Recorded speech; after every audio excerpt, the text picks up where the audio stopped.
Путин просит защитить флот от Украины. Глава Следкома РФ наконец-то говорит правду, а SpaceX уничтожит МКС. Обо всем этом расскажу подробнее в эфире Нехта. Самые важные и интересные новости.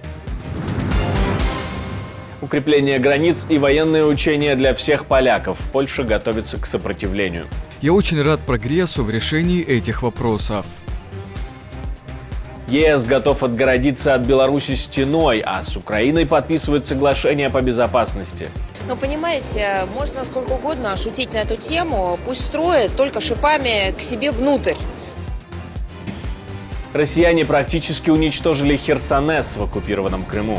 Вони при цьому заявили, що в них вийшло краще, ніж у греків.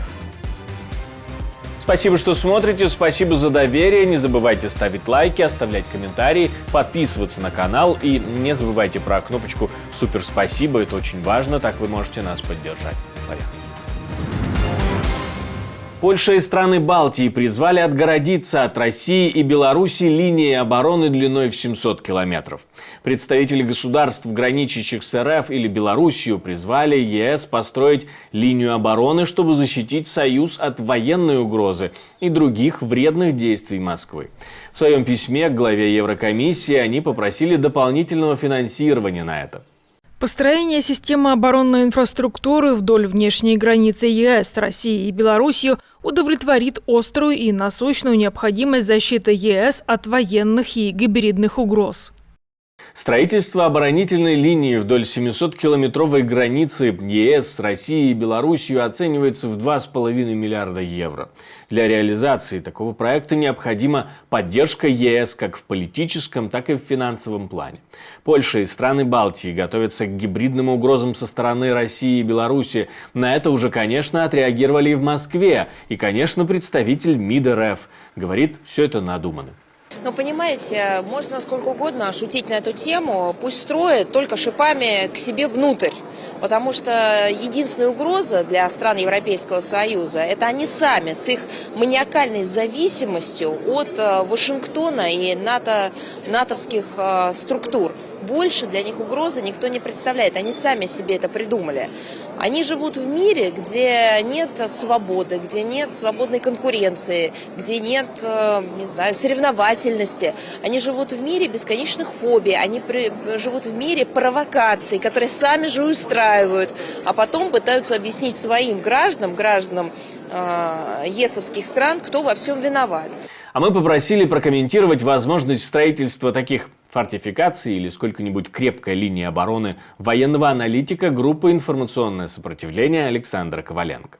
Я не вижу угрозы для какой-либо из стран НАТО, угрозы открытой войсковой операции со стороны Российской Федерации. Как по мне, она сведена к минимуму именно сейчас. Россия прекрасно осознает, то есть ее военно-политическое руководство прекрасно осознает тот факт, что они проигрывают войну по показателю истощения своих ресурсов. Не людских ресурсов, а именно механизированной компоненты. И они пытаются исправить эту ситуацию. 2024 год, он критический для России в этом вопросе. Но возникает вопрос. Россия, которая истощается войной в Украине, которая не может взять маленькие населенные пункты и села, такие как Липцы, Волчанск, в Харьковской области, пойдет ли она в таких условиях против Североатлантического альянса? Польский премьер-министр собирается работать над новыми приоритетами для Европы. По его словам, это безопасность, борьба с нелегальной миграцией и защита внешних границ ЕС, включая инвестиции в укрепление границы Польши с Белоруссией и Россией. Ну и конечно, этот большой проект купола или безопасного неба можно называть по-разному. Но важно то, что мы находим здесь партнеров, чтобы сделать это европейской политикой. И это обязательно найдет свое отражение.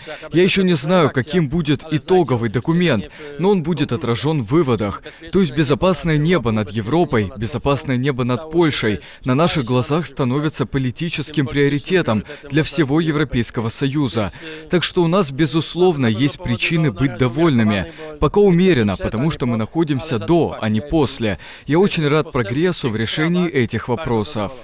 К слову, вооруженные силы Польши запустили программу «Каникулы с армией», чтобы подготовить свое население к возможному военному конфликту.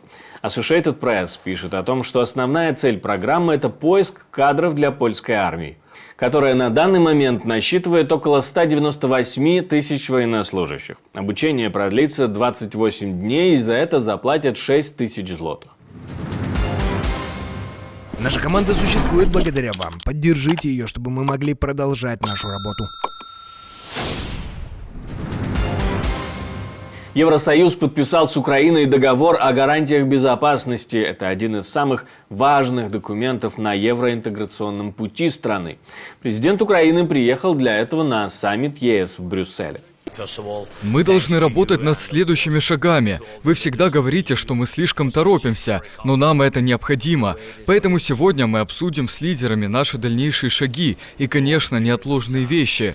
ПВО – это одно. И, конечно, все пакеты военной помощи. Спасибо всем партнерам. Они нам срочно нужны на поле боя. Также мы благодарны за решение о российских замороженных активах, которые мы можем использовать, и можем получить эти 50 миллиардов евро.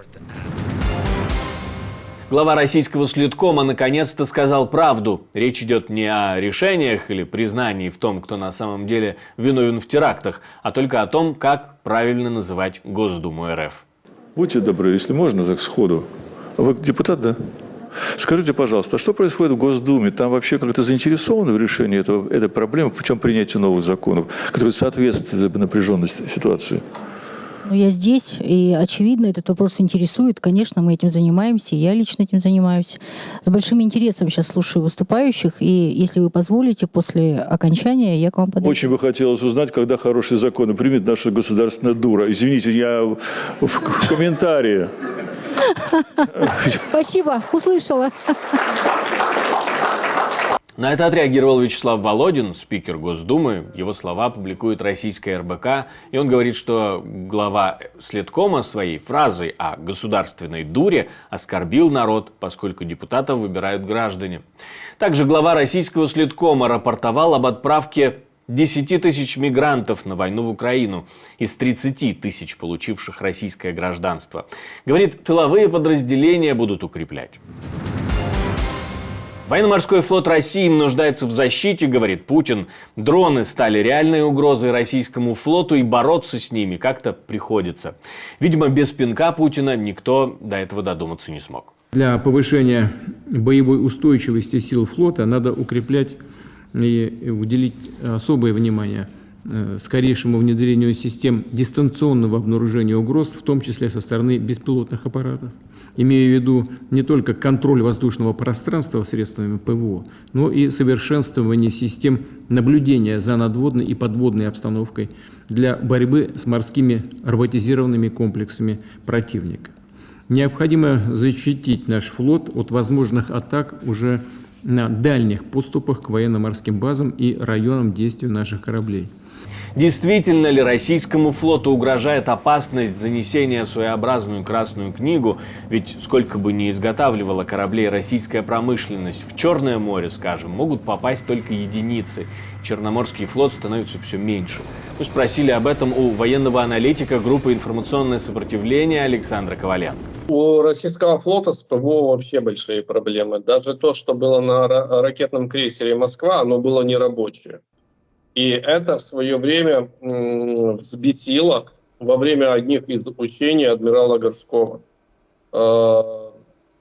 Когда система С-300Ф не отреагировала на совершенно из ниоткуда взявшийся и пронесшийся над одним из крейсеров беспилотный летательный аппарат советской БПЛА «Стриж», который по размерам сопоставим с F-16.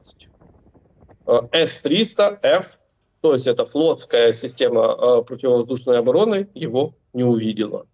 Тогда он поднимал вопрос о том, что нет действенной, эффективной системы противовоздушной обороны, которая бы могла реагировать на такие угрозы. Но С-300Ф была принята на вооружение. Практически уничтожен Херсонес, Таврический в Севастополе. Российские оккупанты построили целый комплекс на территории единственного греческого полиса в этом регионе. Он был основан в 400-х годах до нашої ери. І, власне, ілюструю, що вони на цьому місці збудували. От вони це все зняли, все, що вони розкопали, до скелі вичистили, і на цьому місці вони побудували новий археологічний парк. Дивіться, як це виглядає. Я просто це пролистаю, тому що це навіть не вимагає коментарів. От бачите, тут археологічні залишки на передньому плані, а далі за ним нове місто. Фактично за цим збудовано нове місто. А це вони відновили, вони перенесли, по камінчику перенесли декілька розкопаних об'єктів і поскладали їх заново на новій центральній дорозі цього археологічного парку. Мало того, вони при цьому заявили, що в них вийшло краще, ніж у греків. Компания SpaceX получила контракт на уничтожение МКС. То есть компания Илона Маска по договоренности с НАСА должна будет построить корабль, который может убрать МКС с орбиты. Но тут повода для войны не будет. У мкс истекает срок годности, и ее уберут с орбиты так или иначе, предварительно изъяв все важное и ценное. Чтобы осуществить эту процедуру, сдвинуть МКС с орбиты, НАСА потратит $843 миллиона. Выбор американского аппарата для вывода с орбиты МКС поможет НАСА и его международным партнерам обеспечить безопасный и ответственный переход с низкой околоземной орбиты после окончания срока работы станции. В Грузии священник не пустил женщину в церковь укрыться от торнадо из-за неприкрытых ног. Группа туристов пыталась спрятаться от торнадо в Алавердском храме на востоке страны. Священник категорически запретил входить в здание одной из туристок. Ему не понравились ее шорты. Ну а я хочу напомнить, что мы существуем только благодаря вашей поддержке, ваше спонсорство, донаты, то, что вы нажимаете кнопочку «Супер спасибо», помогает нам создавать новые и новые видео. Спасибо вам за это и продолжайте так делать. Также продолжайте ставить лайки, оставлять комментарии, подписываться на канал, все это тоже очень важно. Ну а у меня на этом все, до встречи, хороших вам новостей.